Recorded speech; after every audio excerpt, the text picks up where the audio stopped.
哎呀！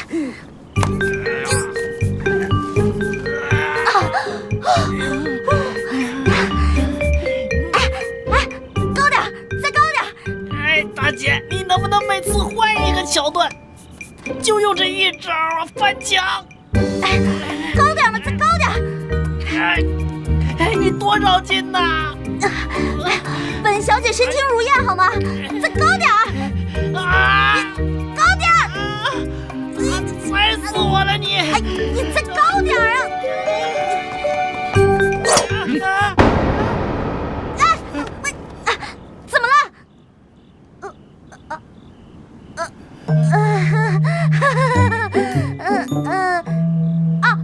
今天晚上月亮好圆，好漂亮啊！你们也来赏月的是吗？好巧啊！扶晴柔小姐下来。是。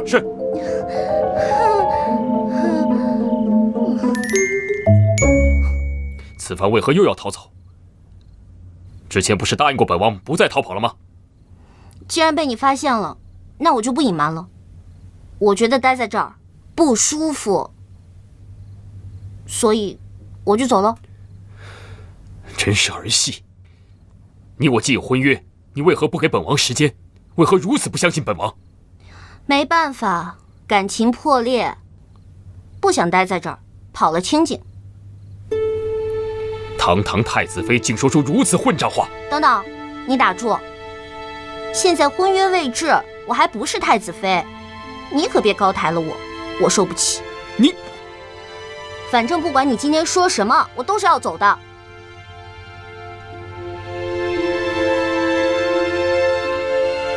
来人呐！在。将他带回房内，严加看管。大婚之前，不得踏出王府半步。是。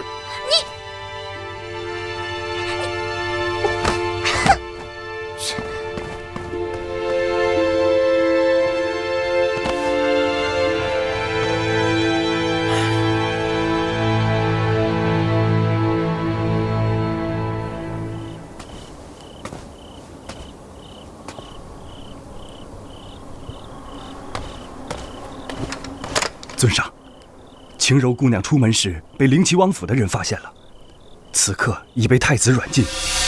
他们人多势众，属下实在无法出手，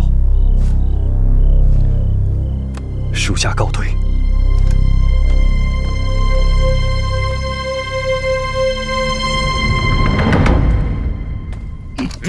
让我过去，我有话要说。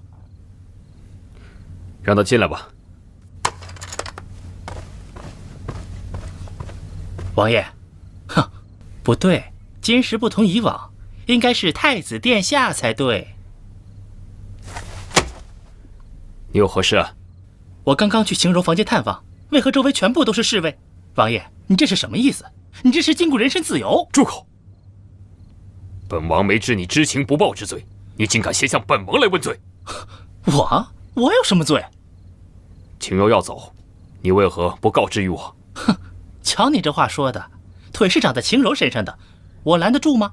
再说了，我跟晴柔是闺蜜，我怎么可能出卖我的闺蜜呢？你与晴柔同日来府，本王也早已把你当作自己人。阿广，我问你，晴柔此番为何又要逃走？哼，你们男人都是一个样。既然你拿我当自己人，我就问你一句，慕容和晴柔两个人，你怎么想的？放肆！哼，哟。这就放肆了，刚刚还说我是自己人呢，你这脸翻的简直比翻书还快啊！你干脆把我也一块关了吧，要不然我到处跟别人说去，你吃着碗里的，看着锅里的。你，哼！罢了，本王的事，你们不会理解的。有什么不理解的？二选一，这有何难？你既然选择了慕容，那晴柔出走就顺理成章。你既然不让晴柔出走，那就让慕容一人走啊！来人呐，在，给我押下去！哎，你至于吗？晴柔为你做了这么多，你这么对她合适吗？啊！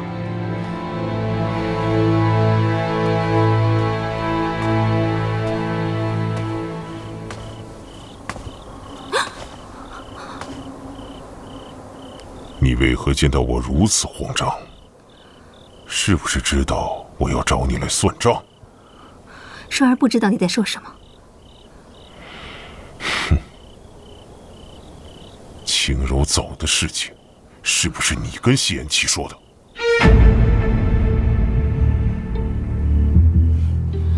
是。你竟敢坏我好事！明天你就给我离开王府，不然我必取你性命！你不会忍心杀我的。这只是给你一个小小的惩戒罢了，让你知道事情的轻重。我既然敢这么做，就必然留有后继。我若有什么不测，尹清柔就会收到一封密函。你想想，如果我死了，所有人都会知道你是怎样的人。到时候，谢延琪也会知道，是你千方百计地利用他身边的人陷害他多次。他一定不会放过你。你竟敢威胁我！哼，这不是威胁。正如你所说，你我各取所需。我是万人瞩目的大明星，又怎能甘居于人后呢？受人指使？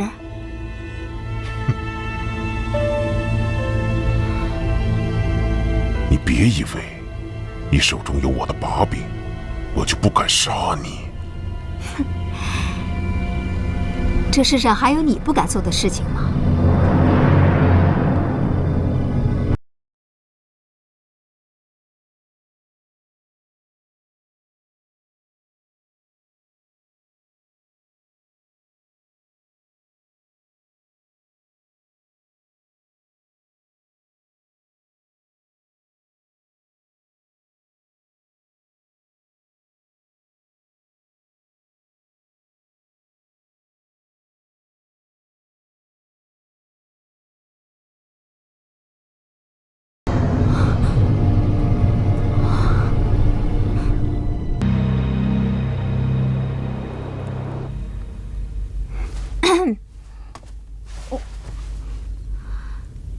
这么看着我干嘛？是谢延琪让我来劝劝你的。而且我也想来看看你现在憔悴成什么样了。哎，这滋味是不是跟冷宫似的？你说自从穿越过来，这一天天把你给嘚瑟的，我也真是看醉了。切，我就知道你没安好心，那你就来看我呀！喏，看这里，看这里，看这里。真是的，难不成你还对我有一点怀念？岂止是怀念，我简直怀念死了，我恨不得从房顶上跳下去。不过话说回来，只要我能穿越回上一层梦境，你看我不分分钟折腾死你吧，小样儿！行啊，那你跳啊，跳的时候记得叫上我，我也去强势围个观什么的。顺便呢，我给你抓2只鹰，然后带你翱翔，带你飞，我也送你一程，够仗义吧？尹清柔，你心怎么那么狠呢？不过说真的，你之前跟我的时候，我一直觉得你蠢的都能申请吉尼斯了，居然能那么静静的让我欺负。不过后来发现你也不笨。你说我之前干了那么多撂挑子的事儿，不都是你帮我摆平的吗？有的时候我觉得，我还真挺搞不懂你的。哎呀，夸人就不能好好夸吗？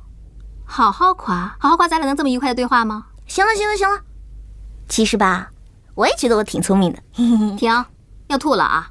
夸你2句还找不着北了。不过就拿现在来说吧，你跟谢延琪也相处一段时间了，以你的聪明才智，你肯定知道谢延琪会怎么做。我呢，就点到为止了。你自己衡量吧，要走要留，自己看着办啊。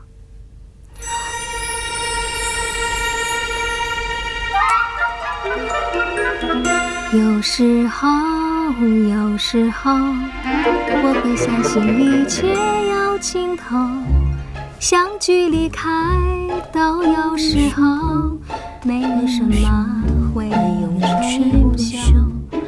可是我有时候宁愿选择留恋不放手。哎呀，我到底能不能相信你呢？好烦啊！我以为我也能玛丽苏一回呢，没想到却碰上个优柔寡断的主。男主怎么能这样啊？哎呀，其实不是啦，看人家宁愿关着你都不舍得放你走，他肯定还是喜欢你的。男主一般都这样，他不喜欢你，他喜欢你，他不喜欢你，他喜欢你，他不喜欢啊！我到底该怎么办呢？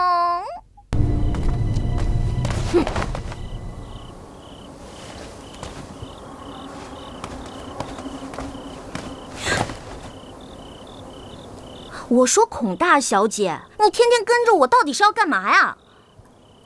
尹晴柔，你哪只眼睛看见我跟着你了？这王府这么大，都是你们家的吗？我出来看太阳不行啊？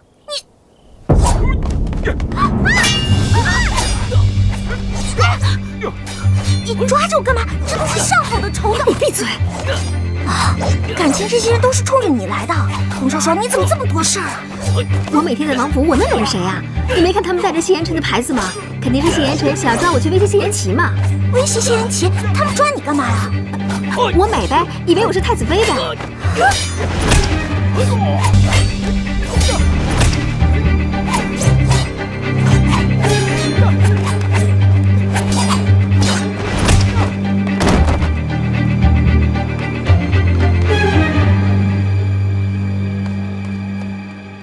7、8、2、3、4、5、6、7、8、2。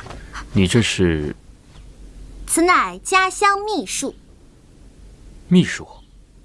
是啊，强身健体，美容养颜。怎么了？你找我有事啊？没事就不可以来看你吗？听闻昨夜有人在花园打斗，可曾伤着你啊？没事啦，我还看了一场现场版的打戏，不算吃亏。没事就好，我会加派人手保护你的。不用了，我不出去不就得了？我就知道你在怄气，你多给我一些时间便可。我给你再多时间也是无济于事的。你们两个两小无猜，青梅竹马，我看我还是成全你们好了。我会等到你主动放我那天的，我也不用什么送行仪式，我身体好得很，我可不会像某人一样习惯性的晕倒。再说了，我走很远也没关系，你放心好了。想都别想，我是不会让你离开我的。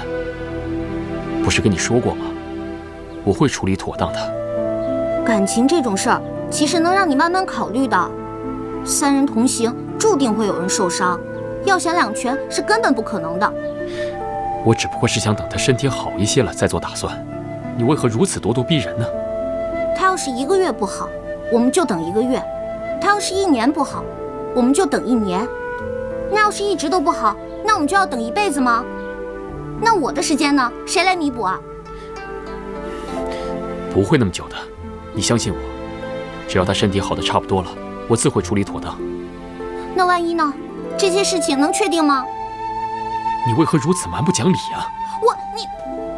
启禀太子，慕容姑娘又晕倒了。你看，说什么来什么吧。这会儿啊，又晕倒了。知道了，下去吧。是。我们的事日后再说，我先去看看他。你等等我嘛，我也要去的。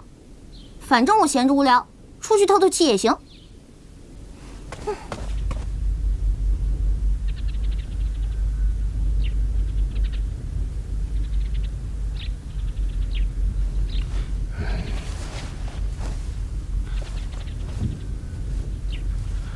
如何？启禀太子，单从脉象上看，不容乐观。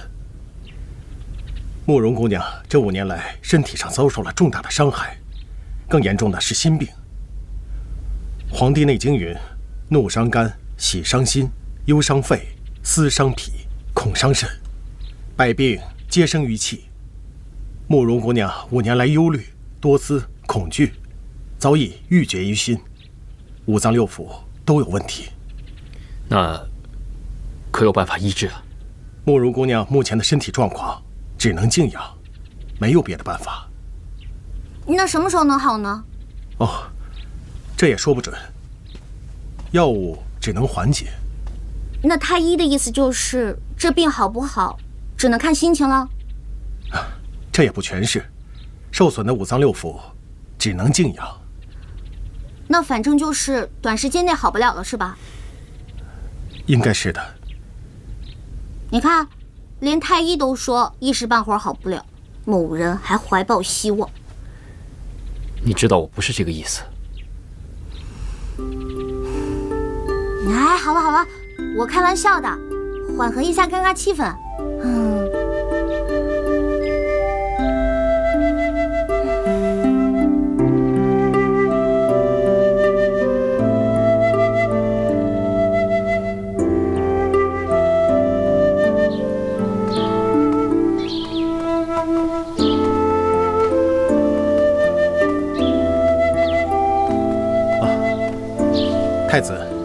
太子妃，请放心，臣定当竭尽全力，让慕容姑娘早日康复。那就有劳太医了。臣先行告退。青柔，你放心吧，我不会再逃跑了。只是你别再关着我了。你想去哪里就去哪里吧，我不会再关着你了。但是，请你答应我，不要再离开了。好，我答应你。好了好了，你现在肯定也没什么空搭理我了，该干什么干什么去吧。青柔，你再多等些时日。慕容身体现在这样，我实在放不下心啊。有什么事，等到身体好转之后，我们再说，行吗？好了好了，你就别再絮叨了，我就先回去了，拜拜。青柔，还有，这慕容的身体，你也看到了。你向来主意多，还通些医术。方才见你在练习家乡秘术，不知你家乡是否有能让人调养身体、修护五脏六腑的秘术呢？宣太子。算了，慕容之事，等我回来再说吧。你先回房吧。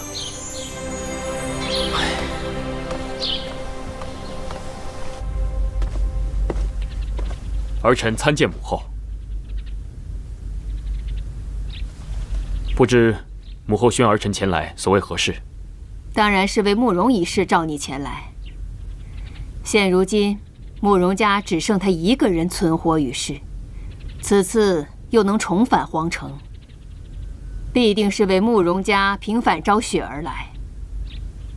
若他由此心生怨恨，日后必定是后患无穷。还望你多加斟酌。母后为何如此不放过依允呢？如今他五脏六腑都有不同程度的损坏，试问他这样如何平反昭雪？若是慕容一家真是被冤枉的，那平反昭雪又有何妨？放肆！你竟敢如此态度对待母后！儿臣只是实话实说罢了。现如今，你父皇身体是越来越差，你身为太子，不但不为他分忧，反而留个祸害在身边。你让你父皇如何安心养病？如何放心将江山交于你手？依允不是祸患，恐怕是母后另有隐情，急于除去他吧。住口！我说慕容依韵留不得，自然留不得。我再给你最后一次机会，你是要皇位呢，还是要那个慕容依云？儿臣都要。日后，儿臣必会让母后明白，是母后做错了。好，既然如此，你就别怪母后狠心，你好自为之吧。儿臣告退。好你个慕容一玉，本宫是绝对不会放过你的。烦死了！哎呦，烦死了！烦死了！烦死了！烦死了！烦死了！烦死了！烦死了！好了，哎呀，这个仙妻居然让我帮着慕容一玉调理身体，他是不把我当外人，还是不把我当回事儿啊？真是不拿豆包当干粮！谁说不是呢？这简直不可理喻，不知所云，不识下问。让你平时少吃饭，多读书。你告诉我，不耻下问什么意思啊？哎呀，不要太纠结于细节嘛，意思对了就成。哎，话又说回来，你说他是怎么想的？让你给青离治病，我去，也不怕把他的青梅竹马两小无猜给治死了。要我说，你就给他治一个2级伤残，赶快把这朵小白花给治回花骨朵去。就是嘛，他当我是妙手回春呢，还是天外来客啊？哦，对，我们确实是天外来客，不，非仙，仙女的仙。仙你个头啊！你是从天上掉下来的好吗？顶多算个陨石。我要是个陨石就好了，就像慕容那个瓷娃娃，一碰上我，立马碎得连渣儿都没了。他根本就不用你撞，自己跑到你跟前来就碎一地。你说说，这么一个坚如磐石的你，怎么拯救一个支离破碎的他呀？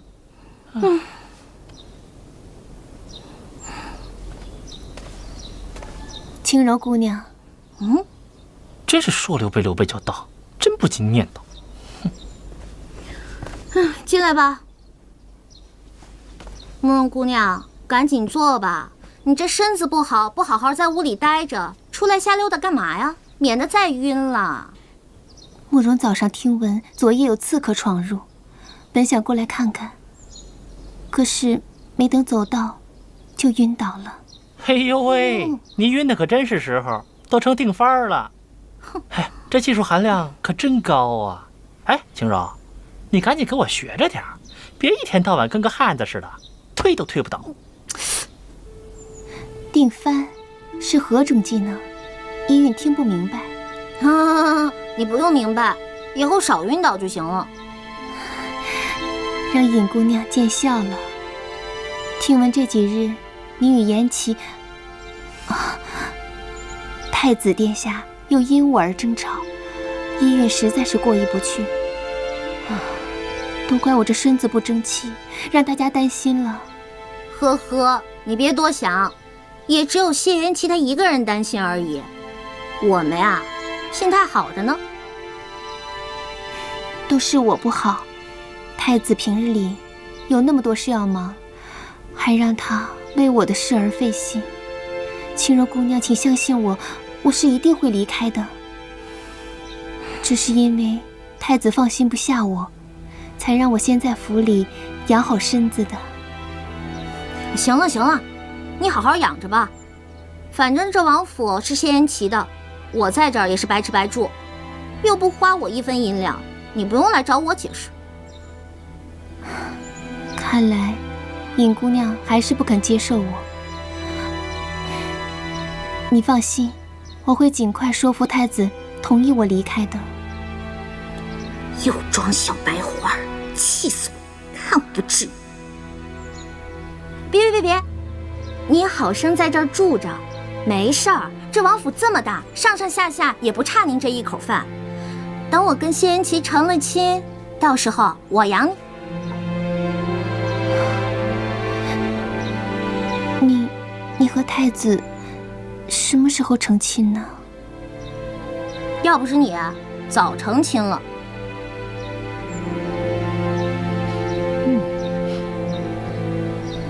哎，往那边挪点，别挡着我看风景。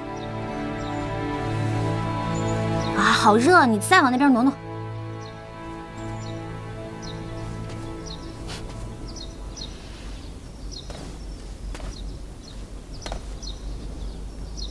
颜齐哥哥，依云，依云，依云！哎呦喂，习惯性晕厥又犯了，我可不敢服。你又对他说什么了？依云，传太医。是。生气。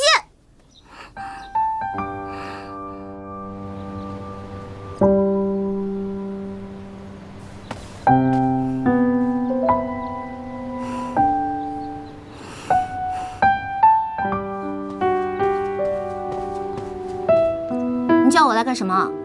我又没怎么样，我就让他挪了挪位置，谁知道他就晕了，晕的可真巧。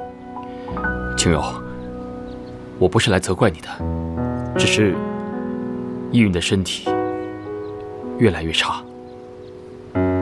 死了关我什么事？你说什么？没说什么，你就幻听了。他的身体，你到底有没有办法医治啊？没有，就算有也不管。晴柔，你别这样。你知道的，这些年他吃了很多的苦，你就帮帮他吧。跟我有什么关系？就当为了我。你知道，他吃了这么多的苦，就是为了回到我的身边。可我却负了他。那又如何？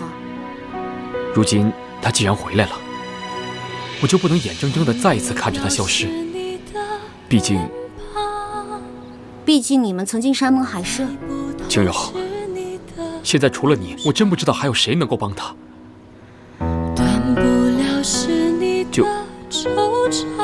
就算我求你了，求我？为了他？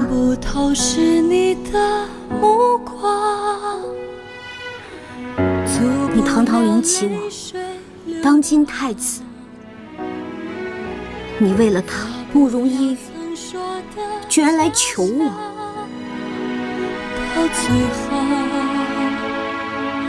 在你心中，我始终没有他重要，对吗？不是的，晴柔，你和他不同，对他，我只有责任。好，我答应你，我一定尽力去救。多谢了。等他医好了，你也别想再见到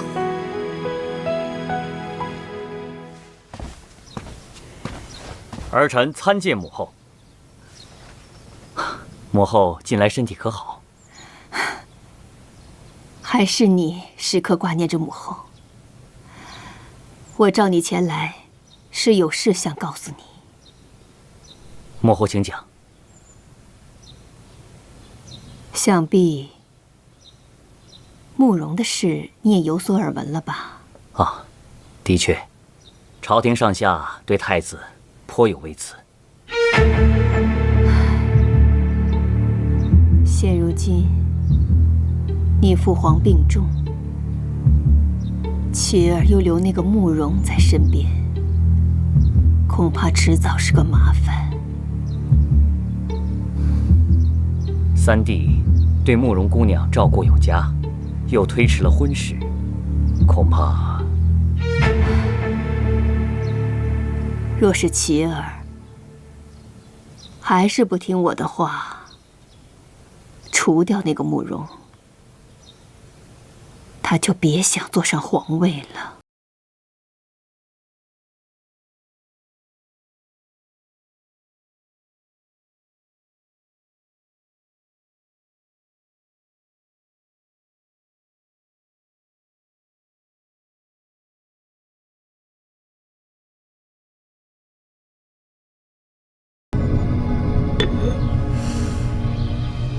好了，赶快给慕容姑娘送过去吧，别一会儿再凉了。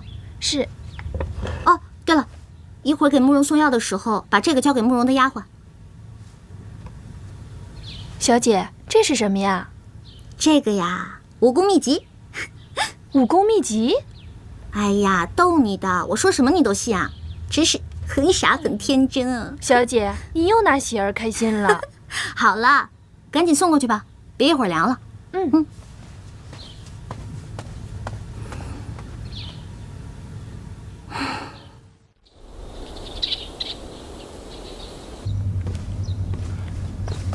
四弟，三哥，我正有事要问你。什么事？你可知母后为何如此痛恨慕容家，非要置他们于死地才肯罢休呢？当初竟不顾我与依允的婚约，仍连杀他家几百口人，现在还不放过依允，还全然不顾我这个儿子的感受。说的正是。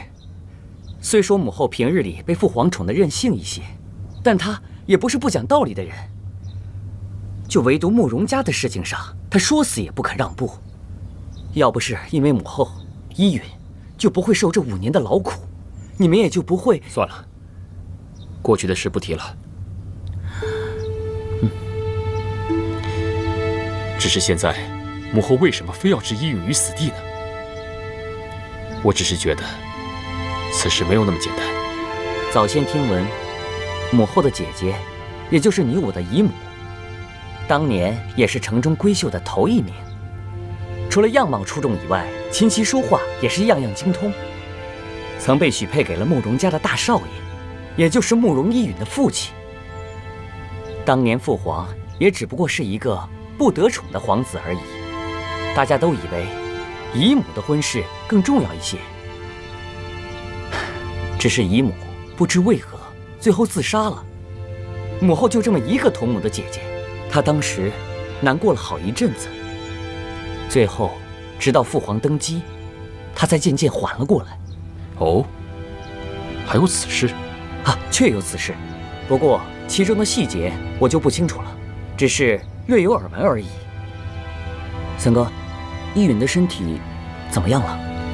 太医说他5脏6腑都有不同程度的损伤，还需要静静调养啊。秦柔那丫头介意吗？不是，三哥，你也知道三嫂的性格。三哥，我还有事，我先告辞了。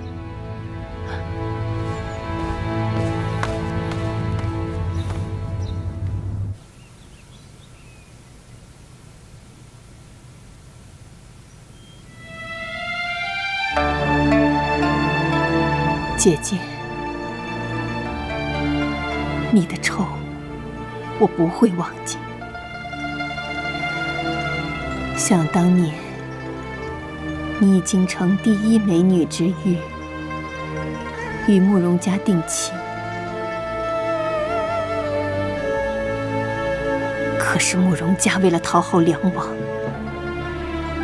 竟然把你骗去庙里相见，然后偷偷地把你送进梁王府邸，害你受尽凌辱，把你逼上绝路。若不是你的丫鬟九死一生前来告知我真相，我怎么也不会想到这一切都是慕容家所为。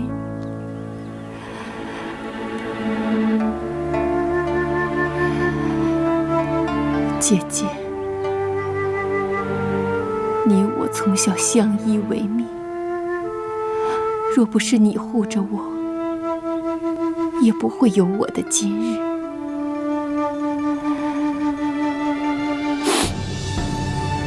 姐姐，这些年我为了打垮慕容家，费尽了心机。可我千算万算，却没有算到妻儿竟会爱上慕容家那个逆子。姐姐，你放心，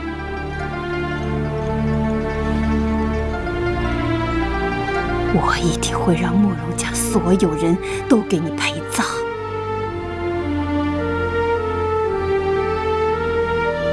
当年我为了陷害慕容家谋反，说到底也是被妇人之仁所牵绊。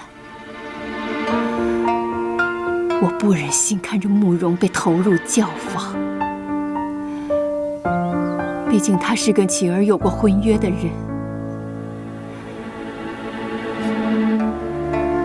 如果将他一并残害，那我不是跟害姐姐的人没有什么区别了吗？所以我我只是将他软禁起来，留他一条性命啊！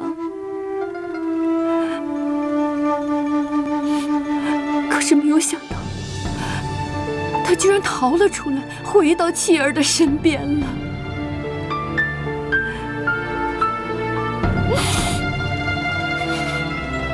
姐姐，你别怪我心狠，实在是这个慕容留不得呀。万一他要给慕容家报仇，后果不敢设想。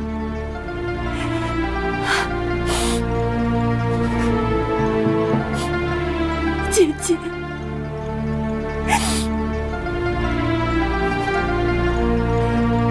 你在天之灵保佑我吧，保佑我，姐姐，保佑我。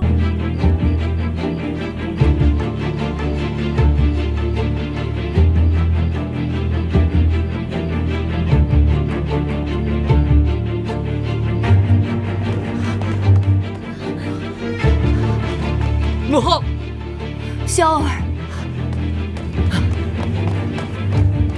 儿臣参见母后。你们怎么来了？儿臣担心父皇的身体啊，恰巧在宫门外看见晴柔，我就带她一起来了。父皇的身体如何呀？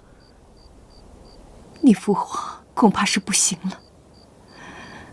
我这个时候宣成儿、琪儿前来，是要宣布废太子之事。本不想让你牵扯其中，可谁知你偏偏跑了过来。母后，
我这不是担心你吗？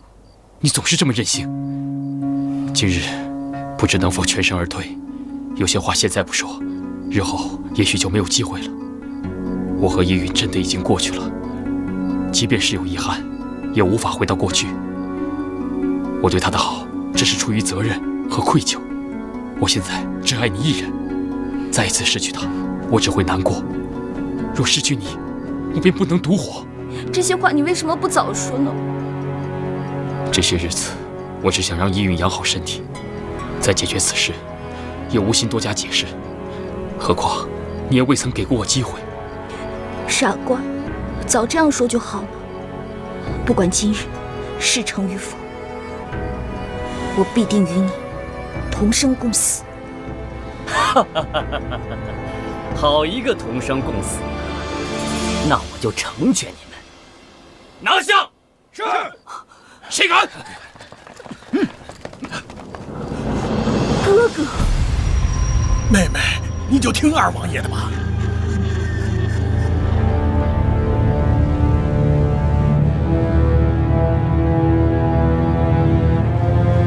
原来你们早有此心，枉我如此信任于你，没有想到你却让我残害自己的亲生骨肉啊！妹妹，你就别怪我不念兄妹之情了，给我上！谁敢？上！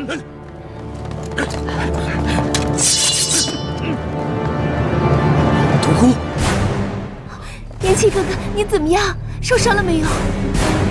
依允，你怎么也来了？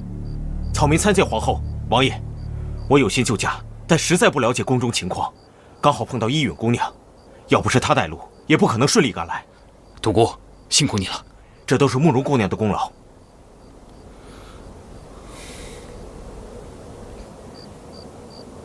皇上，皇上！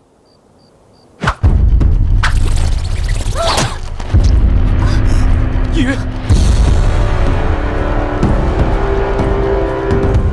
依允，依允，传太医，快传太医啊！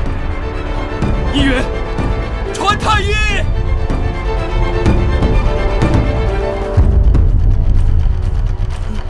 皇上驾崩了！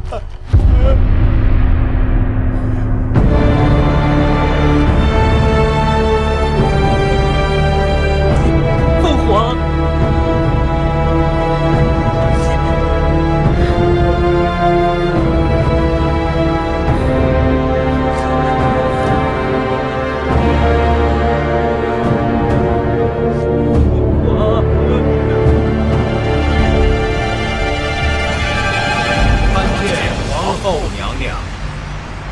皇后娘娘，民女就先行告退了。草民也告退了。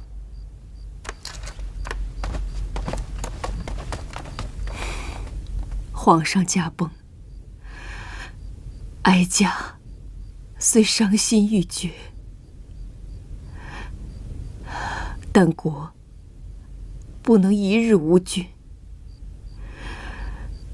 幸好皇上生前立下太子，并留下诏书。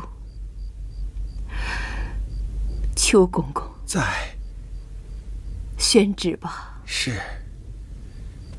太子谢延琪接旨。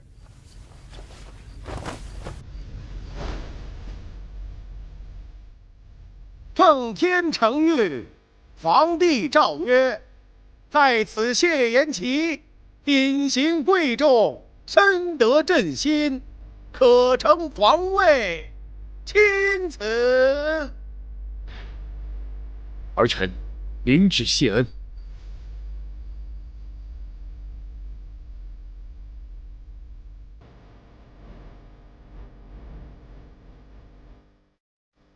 几位都是皇上在位期间信得过的大臣，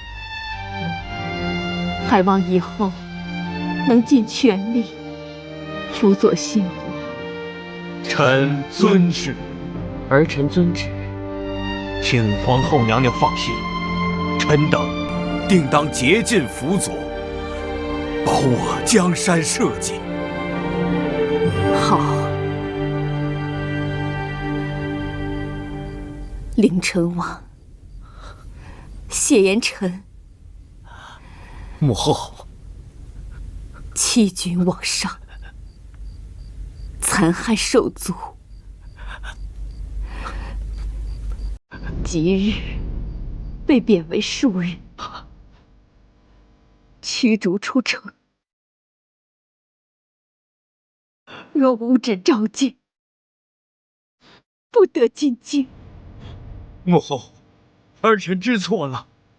母后，带下去吧。不要赶儿臣走，母后，不要赶儿臣走啊！母后，母后，母后。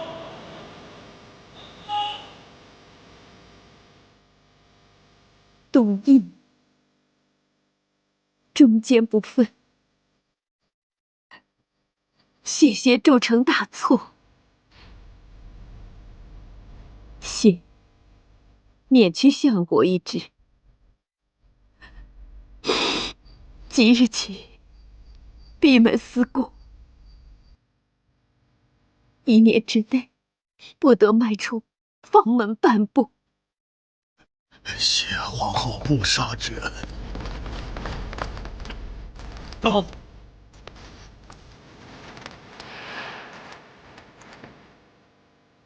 哀家累了，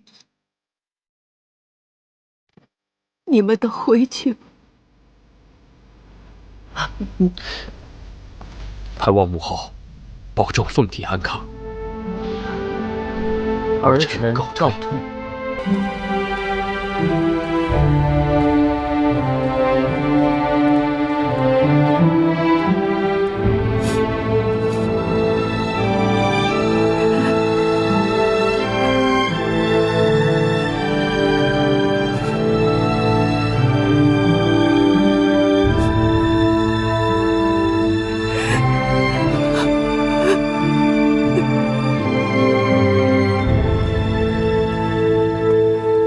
独孤，你不要再跟着我了。这里不是去王府的路，你要去哪里？天下之大，我饿不死的。真的决定不再回去了吗？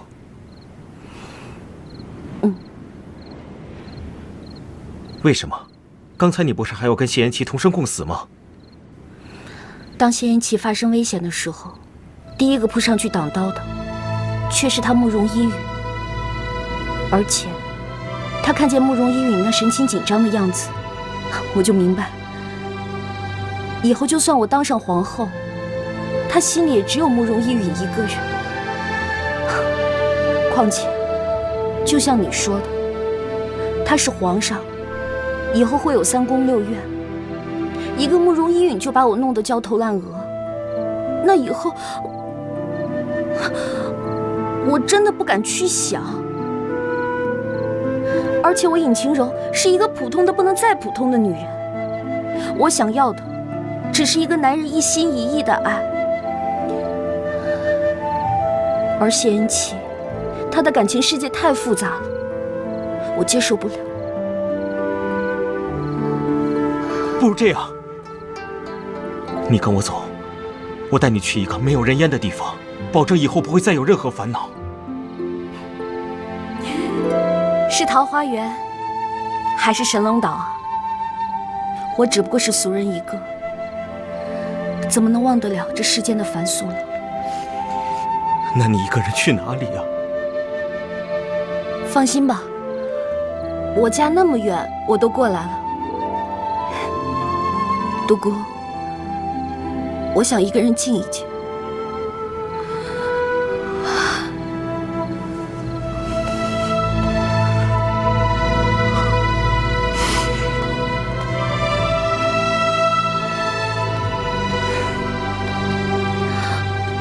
独孤，你走你的，我走我的，我们只是顺路而已。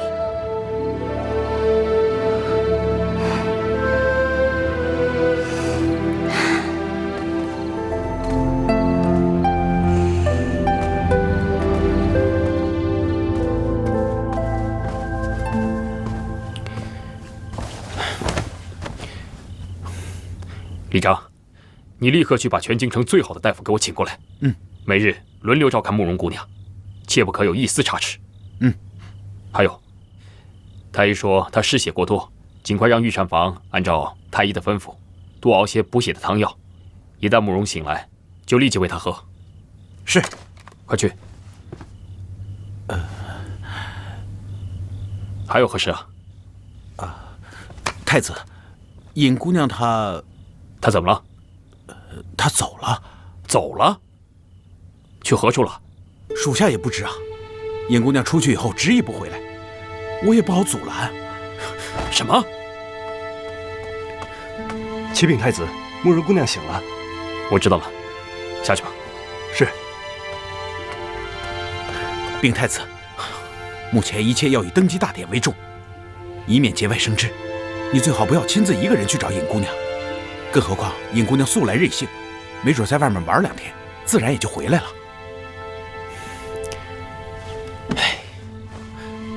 李让，立刻差人去搜寻秦柔的下落，及时把整个京城翻过来，也要给我找到她。是，速去。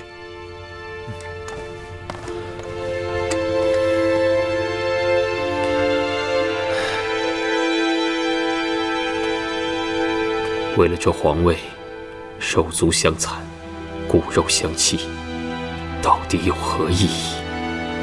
太子殿下，双儿，你有何事？双儿见太子殿下眉头紧锁，是有何烦心事吗？不为何事，你先退下吧。双儿知道一个天大的秘密，不知道太子殿下可有兴趣吗？哦，是何秘密？殿下难道就从来没有怀疑过尹晴柔的身份吗？晴柔总说她的家乡如何如何，那敢问她有没有带殿下去她的家乡看一看呢？难道她就不想她的家乡吗？难道她就不想念自己的父母吗？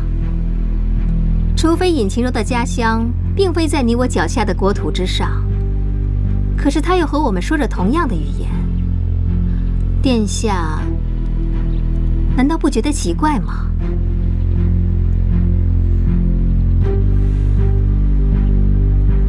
实话告诉殿下吧，那尹晴柔根本不是这个时代的人，而是来自于未来时空的。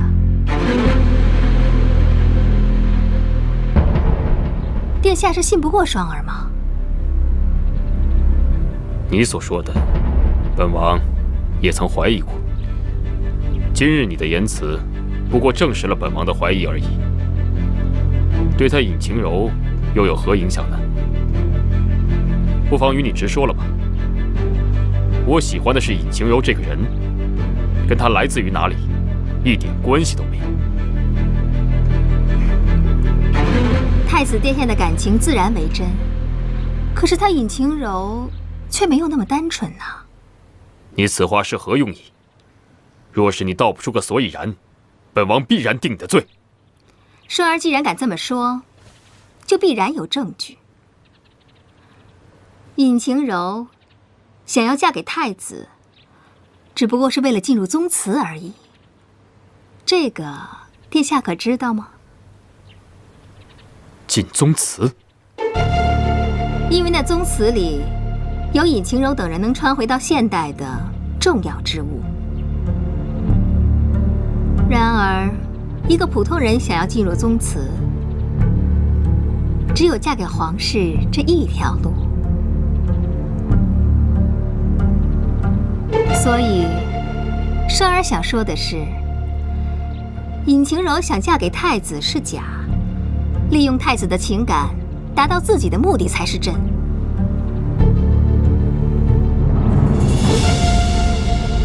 大胆！本王知道你口蜜腹剑，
上帝，后土神之。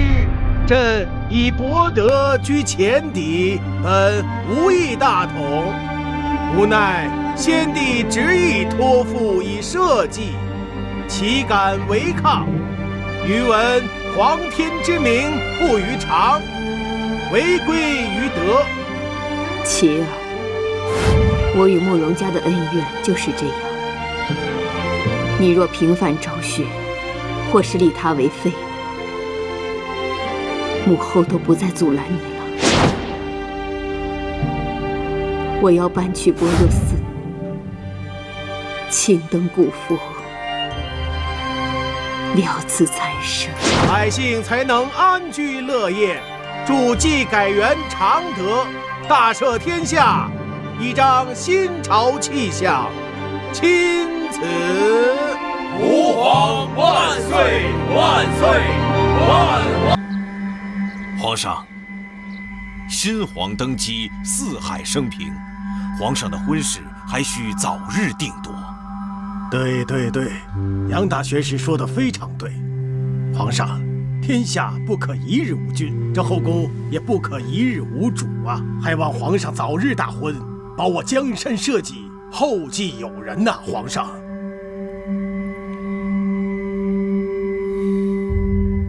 怎么会这样？原来真的是慕容氏作恶在先。那看来太后娘娘的确没有做错。说到底，还是我谢恩启对不起你。皇上，尹晴柔才是先皇钦点的太子妃人选，理应立为皇后啊！万万不可！皇上，那慕容家身世显赫，又与皇上有婚约在先，况且大理寺一案已真相大白，以老臣来看，那慕容一允才是皇后的不二人选。够了，皇上息怒。皇后一事，朕自有定夺，尔等无需多言，都下去吧。是，臣等告退。难道三哥与秦柔之间出了什么事？那尹晴柔根本不是这个时代的人，想要嫁给太子，只不过是为了进入宗祠而已。邱公公，在。朕有一事问你。皇上尽管问，老奴定当知无不言。你与晴柔相识已久，可知她秉性如何？这个晴柔姑娘，平日里虽然精灵古怪，可内心却是温柔善良，确实有一颗金子般的心呐。那依你的意思，她是否会做出欺骗朕的事情？这个晴柔为人坦诚，平日里从未有恶语伤人。您不会是跟她有些什么误会吧？尹晴柔想嫁给太子是假，利用太子的情感达到自己的目的才为真。邱公公，你旨。是。着慕容依允为我朝。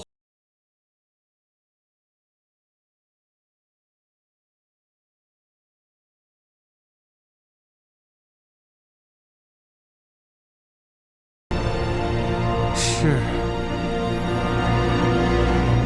皇上册封慕容依允为后，即日成婚。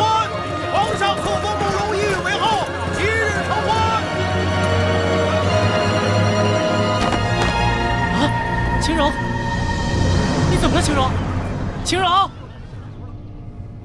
哎，急着找我来，是不是有啥好消息啊？你们是不知道啊，这外头的风声太他妈的紧了，刚刚躲过谢元辰的追杀，这新皇帝就开始下令剿匪，害得老子都没生意可做了。唉，看来这坏事做多了，还真的不行。哎，你们倒是说话呀，都他妈哑巴了！哎，你没听街上都在传吗？传什么？我成天东躲西藏的，我啥也不知道啊。皇上要娶那朵慕容小白花了，咱们谁都进不去宗祠了，这就都穿越不回去了。哎呀，这搞什么搞啊！我以为是好消息呢，我都跟弟兄们告过别了，这下好了啊，一点面子都没了。哎呀，哎，这晴柔呢？等我见了这死丫头，我非得好好说说她。你说早就提醒过她，让她别瞎搞，别瞎搞。这下好了，搞出事了吧？肯定是给谢延琪那小子戴绿帽子了。我呸！胡说什么呢？哎呦喂，我的小祖宗哎，你总算出现了，赶紧说说到底怎么回事啊？啊，这好好的婚事，这怎么说黄就黄了？哎，晴柔，你没事吧？没事儿。我尹晴柔是打不死的小强，放心吧，我有办法。啥办法？这样，我们冒充宫女太监，然后偷偷溜进宫里的宗祠，趁着大婚的时候就赶紧打开龙脉。哎呀，我去，我以为是什么好主意呢，说了半天是去陪葬啊！哎，你能不能听他把话说完啊？碎嘴！我已经托人找好了关系，帮我们进去，只要我们动静不大，应该没有问题。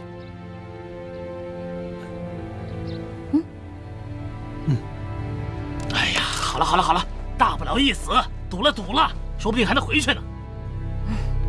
那我们就到时候见机行事。哎，大同，那你真的不穿越回去了？哎，我就不回去了。阿广，大同，生死在此一搏了。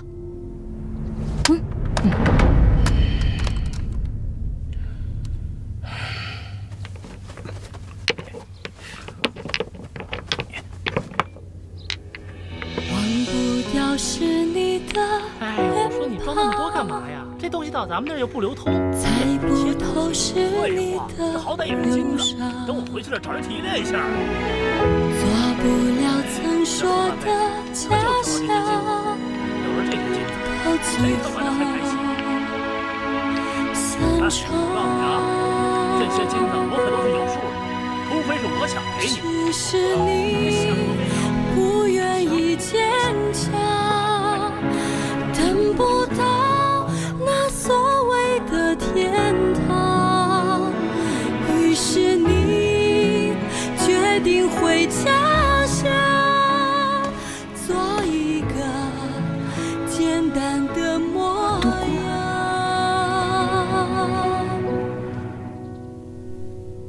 晴柔，恕独孤冒昧，你为何非要去宗祠呢？我真的很难理解，到底有何缘由？这是一个不能说的秘密。只要你开口，我会助你一臂之力的。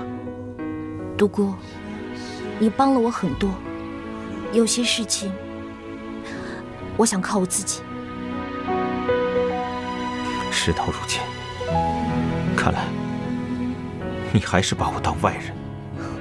不是独孤，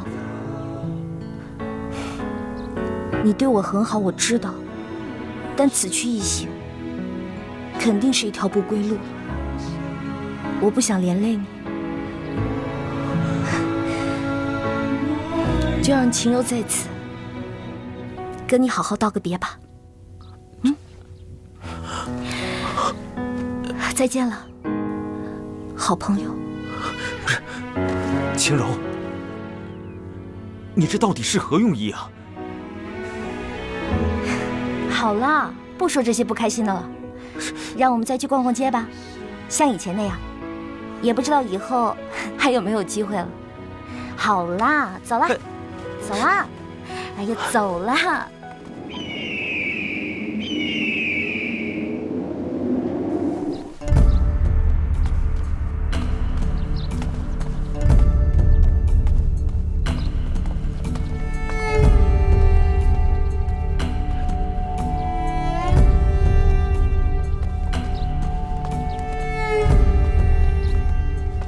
美女，咱俩黑哦。孟江，你怎么在这儿？我怎么就不能在这儿？我们都准备撤了，不如一起呀。尹晴柔也在这儿。晴柔，喏，在那儿呢。开宗祠，宗祠开了啊！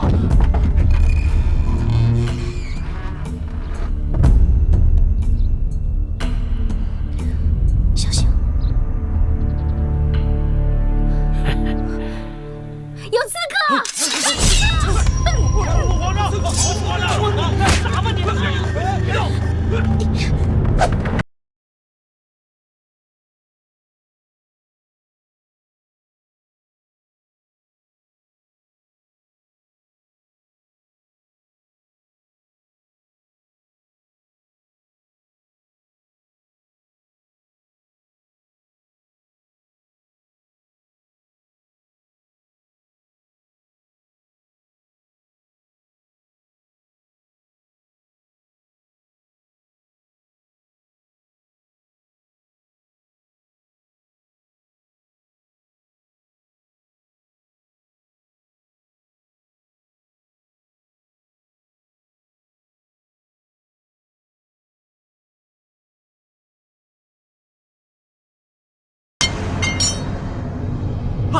你疯了！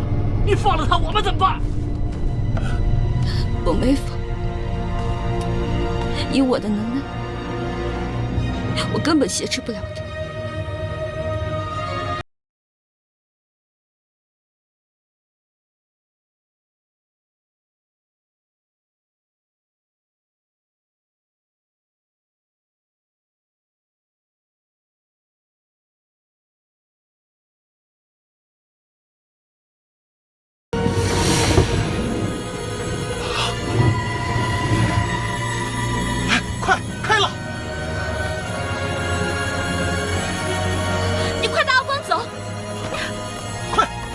走，晴柔，快走吧！晴柔，阿国，晴柔，阿国，你休想这么舒服的离开！我不想走了。晴柔，你真的不走了？我欠了一个人的债，得还。刺客已被我挟持住，快进来救皇上！皇上，皇上！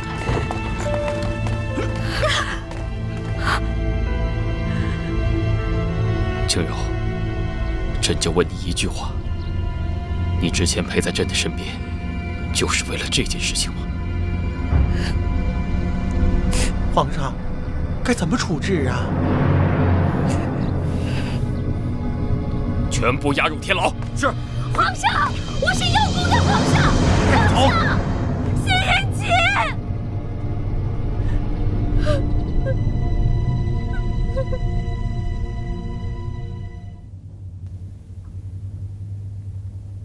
我说孔双双啊，你是不是有病啊？你还真是竹子的童年，损死你得了！大同，干嘛老干这些损人不利己的事儿啊？大家都回不去了，对你有什么好处啊？哼！我孔双双就没打算回去。看来你也有喜欢的人了，对不对？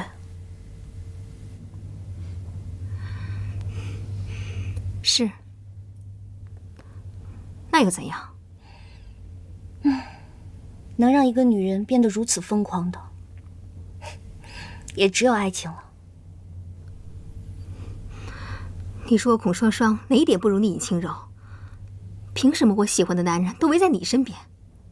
双双，我没有一点要跟你争的意思，是你自己想多了。你当然不能有。你不过就是个小助理，你有什么资格跟我争？哎，你这个人怎么这么说话啊？我怎么说话了？你说我该怎么说话？我恨就恨，今天在祠堂就该一刀结果了你，那就一了百了了。嘿，我说你。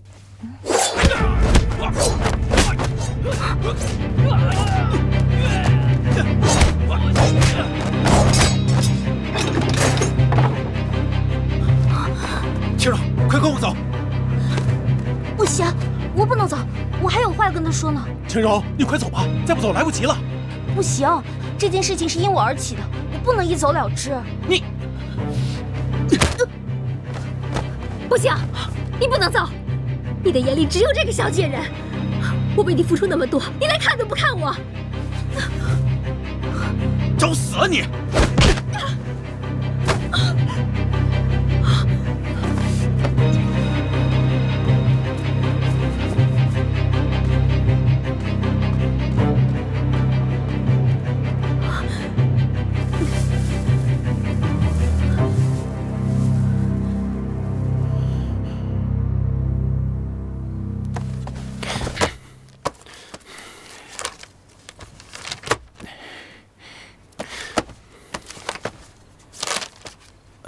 慌，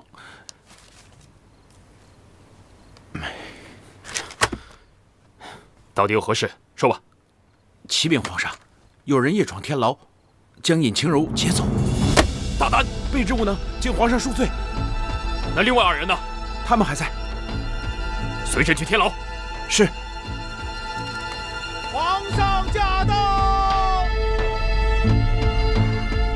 一会儿他问起，你就说不知道谁劫狱，我定有招数救我们出去。就你那破嘴，我才不信呢！你要是不听我的，就在这等死吧。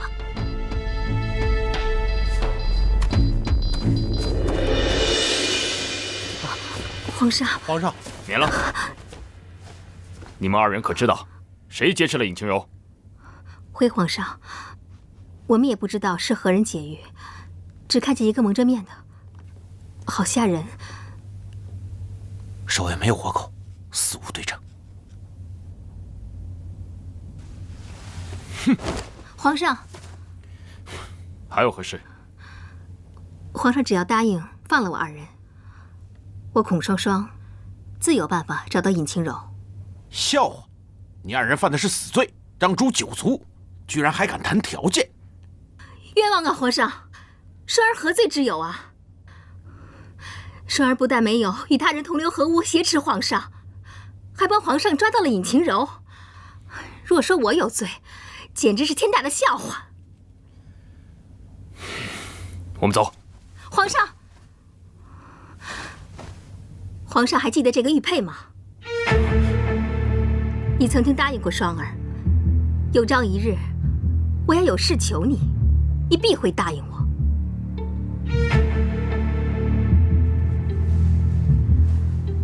想必皇上一定明白，既然我能帮你找到尹晴柔一次，就肯定能再找到一次。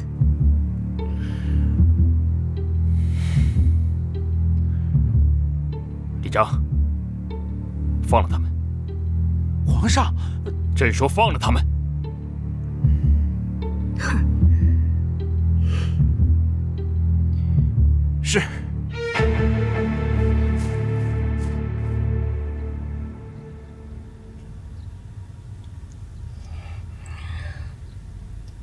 燕曲，燕曲，你如此每天想念着他，心里可曾有过我的位置呢？哪怕你心中只有那么一丁点角落属于我，我也不枉此生与你相识一场。晴柔，独孤此生真的愿意陪你到天涯海角。为了你，我什么都可以放弃，只希望你能给我一个机会。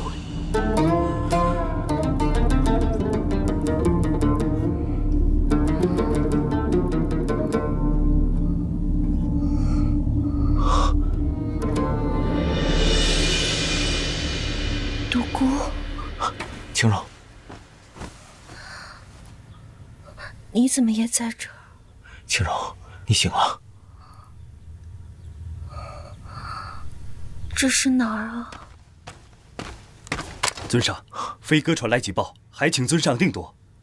谁让你进来的？出去！可是尊上，此事紧迫呀。是，属下告退。哎，等一下，贝协粥和小菜送进来。是。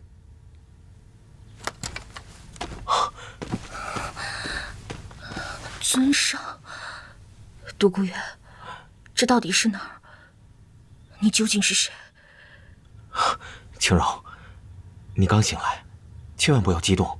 等你恢复好了，我慢慢再解释给你听。独孤远，你要现在不告诉我立马就走。轻柔，轻柔。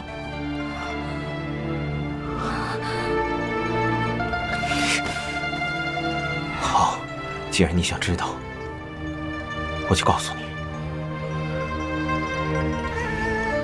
正如你所见，这就是名山脚下。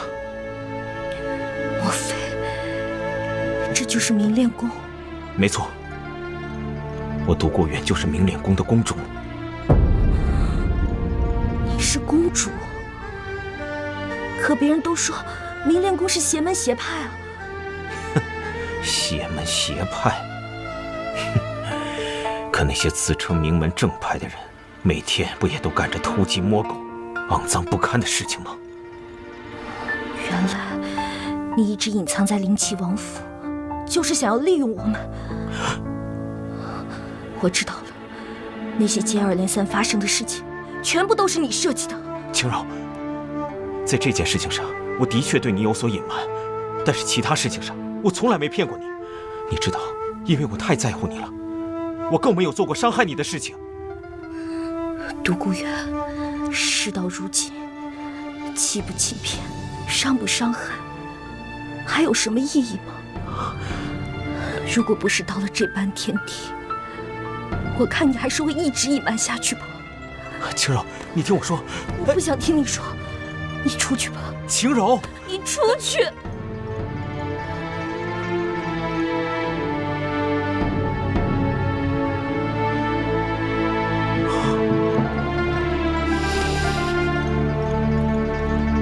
好，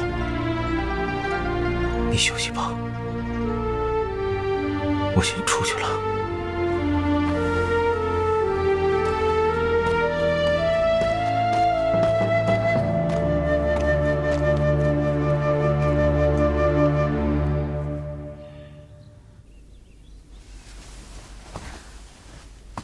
皇后娘娘这对簪花啊，可真好看。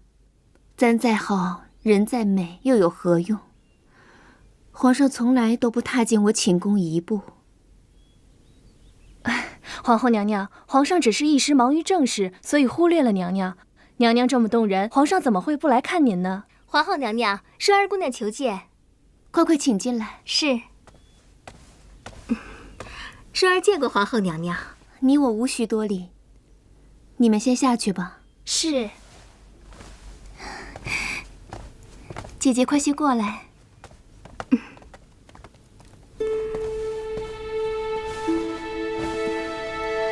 娘娘今日果然是美颜动人呐。姐姐，你就别笑话我了。美艳又有何用？还不是一样被冷落。娘娘，请恕双儿直言。皇上若不主动，娘娘您何不多走一步呢？皇上的心中，怕是有慕容触及不到的地方啊。傻妹妹，这天底下就没有捂不热的地方，越是这个时候，就越不能闪避，要多与皇上亲近亲近才是啊。你说的，也算是有几分道理。